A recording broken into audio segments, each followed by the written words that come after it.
ғаламның құрылымындағы ең ірі астрономиялық нысандарға галактикалар жатады.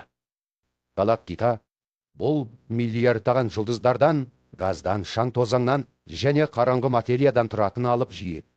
Телескоптардың көмегімен ашылған галактикалардың саны бірнеше ондаған миллиардты құрайды. Яғни ғаламда шамамен миллиардтай галактика бар деп есептеледі. Солардың бірі біздің галактика, біз оны көбінесе құс жолы деп те атаймыз. Оның жасы шамамен миллиард жылдай. Бұл өте үлкен уақыт. Бұл уақыт ішінде жер пікірі бойынша тіршілікте пайда болған жоқ еді. Күн біздің галактикадағы шамамен миллиардтай жұлдыздардың ішіндегі бірі ғана. Ол бірі жұлдыздар қатарына жатпайды. Кішірек келетін сары жұлдыз. Күннің жасы шамамен миллиардтай жылға жетеді.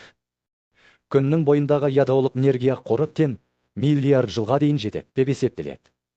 Ядролық энергия дегеніміз күннің ішіндегі сутегі атомдары гелийге қайналып, осы процесс кезінде үлкен энергия бөліну.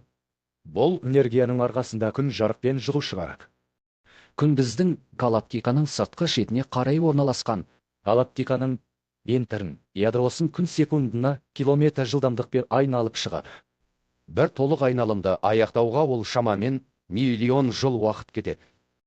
Осы миллион жылдық уақыт аралығын ғалымдар бір галактикалық жыл деп атайды. Бізге таныс шама жердің күнді бір рет айналуына кеткен уақыт, яғни біздің жылымыз. Ол шамамен күн. Сол сияқты күннің галактика вентріне бір толық айналымы бір галактикалық жыл. Ал біздің жылымыз жердің күнді бір рет айналу уақыты. Көп уақыт. Бұрын біздің дәуіріміздің жылдарына дейін адамдар жерді әлемнің орталығы деп ойлаған. Бұл көзқарасты алғаш рет ұсынған ғалым грек математигі және астрономы Клавдий Птолемей. Птолемейдің ілімі бойынша жер әлемнің қозғалмайтын кіндік вентрі болып табылады. Барлық аспан денелері, ай, күн, планеталар және жұлдыздар жерді айналып отырады. Бұл ілім ғылым тарихына әлемнің геовентрлік жүйесі деген атаумен енді. Сөзі грек тілінен аударғанда жер дегенді білдіреді. Мұндай көзқарас көп ғасырлар бойы дұрыс деп саналды. Өйткені көзбен көргенде жер қозғалмайды деген ұғым табиғи еді. Алайда бұл көзқарас дұрыс емес екендігі кейінірек дәлелденді.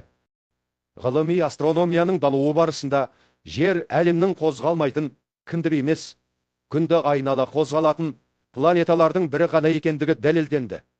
Осылайша әлемнің геовентрлік жүйесі қалыптасты. Гелио сөзі грек тілінен аударғанда күн дегенді білдіреді.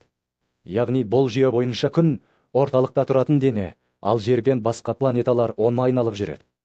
Астрофизика ғылымының одан әрі дамуы барысында күнде ғаламның вентрі емес екендігі белгілі болды.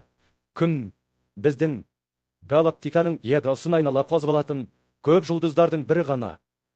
Күн жүйесінің ғылыми құрылымын алғаш рет жасап, дұрыс түсіндірген поляк ғалымы Николай Коперник болды. Коперник ғасырлар бойы адамдардың санасына ұялап қалған жер дүниенің қозғалмайтын вентрі деген геовентрлік көзқарасты теріске шығарды. Ол көптеген есептеу жұмыстары мен тікелей бақылаулар негізінде күннің орталықта тұрғанын, ал жер пен басқа планеталардың оны айналатынын дәлелдеді. Алайда геовентрлік көзқарастардың тұтқынынан бірден шыға алмады.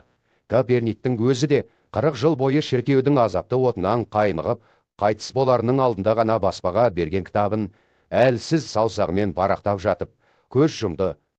Оның теңдесі жоқ есептеу жұмыстары мен тікелей жүргізілген бақылаулар негізінде даярланған аспан сфераларының айналуы туралы деген еңбегі жылы жарық көрді. Бұл кітап астрономия тарихында түбегейлі өзгеріс жасады.